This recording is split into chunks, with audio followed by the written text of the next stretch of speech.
Let's stay with the Liberal leadership. Let's bring in my panel now. Sky News contributor Karalee Katsambanis and host of the Power Hour on Sky Digital, Gabriella Power.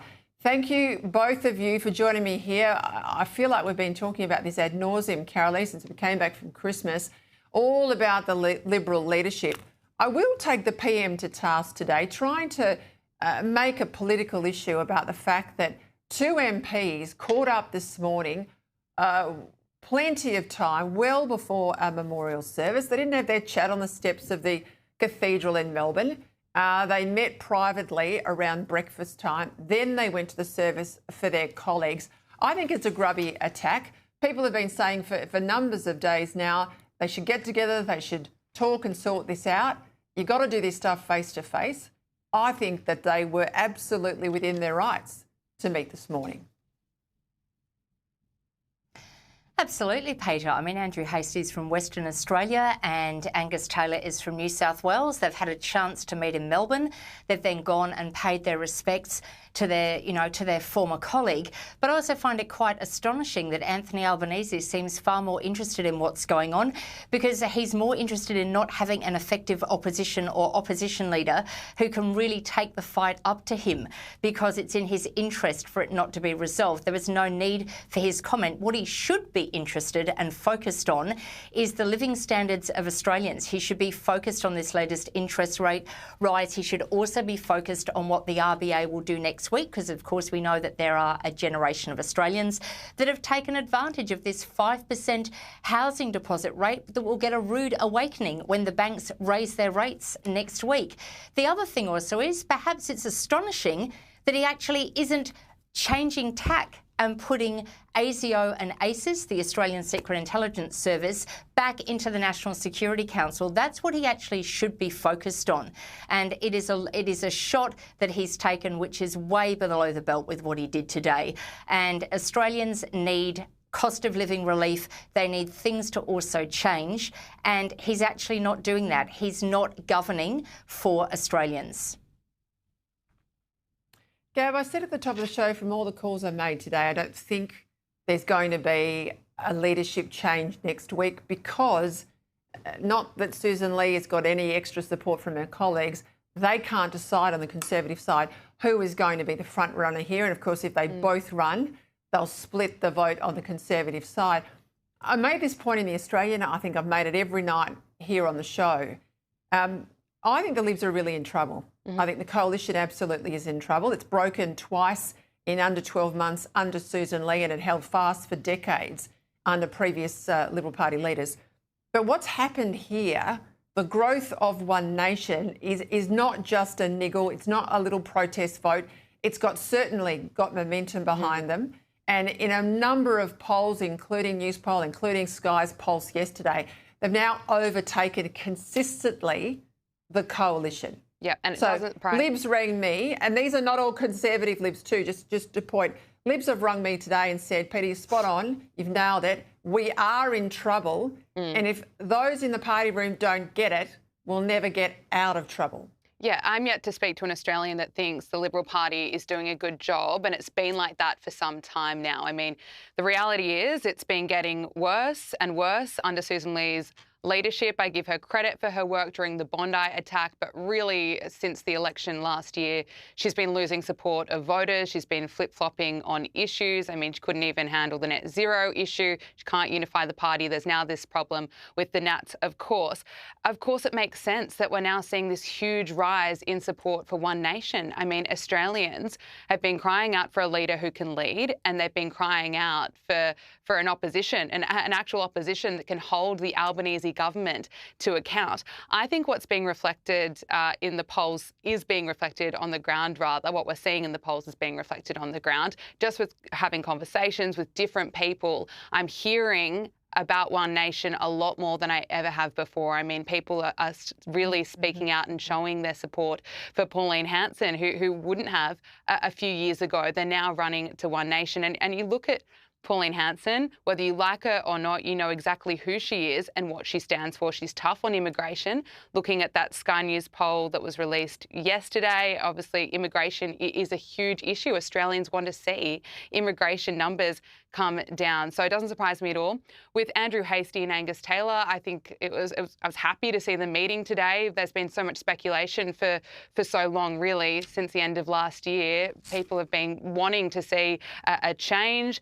Is that going to be enough to actually save the Liberal Party, to turn this around? I don't know if a new leader is going to be enough, Peter. It's really going to take a lot of hard work to earn back the support and earn back the trust of voters. If they just change the personnel without changing the back end, the policies and the fight that they take up to the government and the policies they put out to the Australian people, nothing much will change. They will not move the needle. And you're right to point out, you know, I guess the general feeling we all had that Susan Lee was doing well, with empathy in particular, and holding the government to account in and around the Bondi massacre.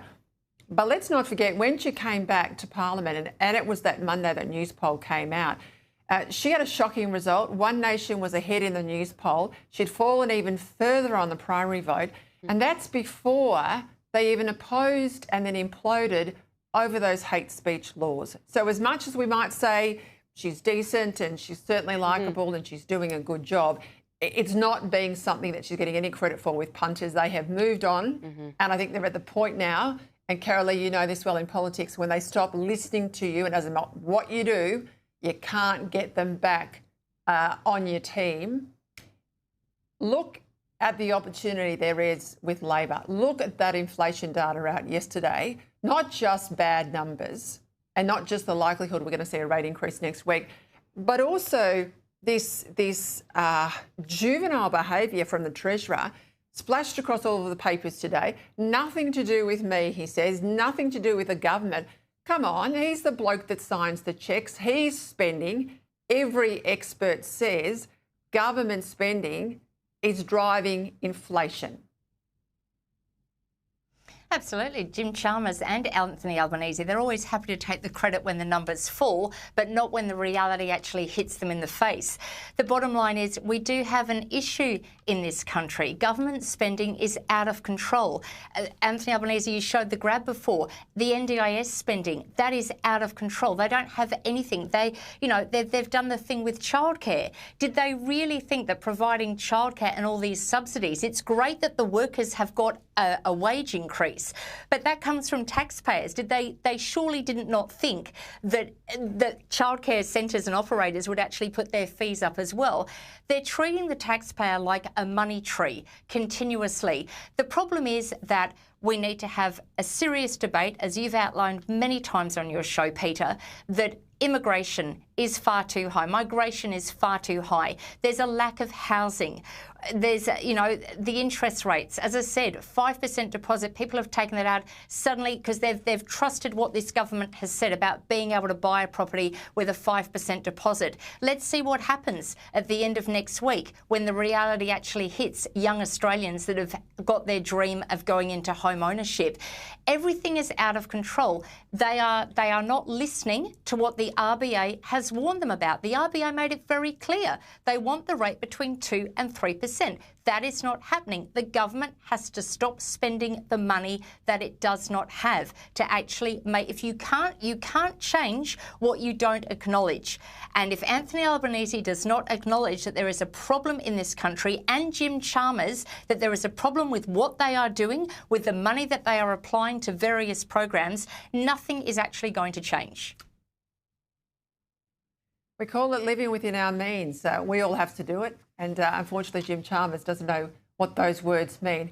Let's go to those comments from the Multicultural Affairs Minister, Anne Ali, who has a background out of Egypt. She's a Muslim, of course. She had a crack at Scott Morrison after he gave what I would regard as a very level-headed speech, calling for reform within Islamic institutions in Australia. Have a listen. I think it's incredibly irresponsible. And I also think it's incredibly disappointing because it draws on historical stereotypes and a historical trope that continually puts the blame and responsibility and the burden on Muslim communities to take advantage of something like the Bondi attacks to sow seeds of discourse is absolutely abhorrent and should be rejected. I tell you what, Gab Powell, I don't think there's anything historical about radical Islam. It was there in front of us in Australia, allegedly, I'll say allegedly because one of them before the courts, in December. That's not historical to me. No. What's the argument here not to push for strong standards? Because that's what Scott Morrison was arguing for Muslim leaders to push for strong standards, to call out radical Islam. He made the point that these two alleged terrorists were allegedly radicalised in Sydney. This happened in Sydney, and there is a genuine concern that is very much still here, that there are others that are radicalised that may have slipped through the cracks. And so I commend Scott Morrison for showing leadership, and we need to speak frankly about this issue. It's a real threat to parts of the West, radical Islam. And I think what Scott Morrison was putting forward was very reasonable. He was talking about licensing preachers and setting up a board to police radicals. I mean, I don't know what's wrong with that at all. I have made this point many times, Karalee, and I'll end on this point. In the media, we have a responsibility to call it as we see it. And if it, in my case, it's the Catholic Church, I have written on, I've spoken out, not in my name. I want the church to reform where I think it needs to reform. And I think it's incumbent on all the public celebrity-type Muslims, or in this case, a parliamentary Muslim, to get into this space, to demand there is change, not in my name, not in the name of Islam. If it is a religion of peace, as they want to keep telling us over and over again, not to have this happen on their watch amongst their tribe. And I think this is where she is absolutely letting down not just her people, but her country. And look, can I also say, Dr. Anne Ali, she is now Multicultural Affairs Minister. Before she entered Parliament, she was Dr. Anne Ali. She still is Dr. Anne Ali. She was a counter-terrorism expert specialising in the de-radicalisation of youth. People can go and Google it. So you know what? She's now got her platform. What is she prepared to put forward? Because you can't deny that there are Australian-born people who are being radicalised, whether it's online, whether it's with lay preachers within the Muslim community. And there is a difference between radical Islam and Islam. But when you have the Prime Minister who can't actually say the word radical Islam under any circumstances, that is the problem. And I would imagine that Anne Ali would like to protect her cabinet position and will just fall in line the same as all of them. This is her opportunity. And Anthony Albanese, if you didn't know that, you've got Anne Ali right there. Give her the platform to actually put forward some changes. I note that no one has actually brought that up. It is widely known in Western Australia. And as I said, she's a counter-terrorism de-radicalisation expert. So Anne Ali, put something forward, because whether you like it or not, Scott Morrison has made some valid points, a couple of them a little bit clumsy, but this is your platform now. You are the minister. You can actually make a change for the good of Australia that you always say you want to. I might add, we've got 230 plus confirmed by our intelligence experts in Australia in those de-radicalised programs.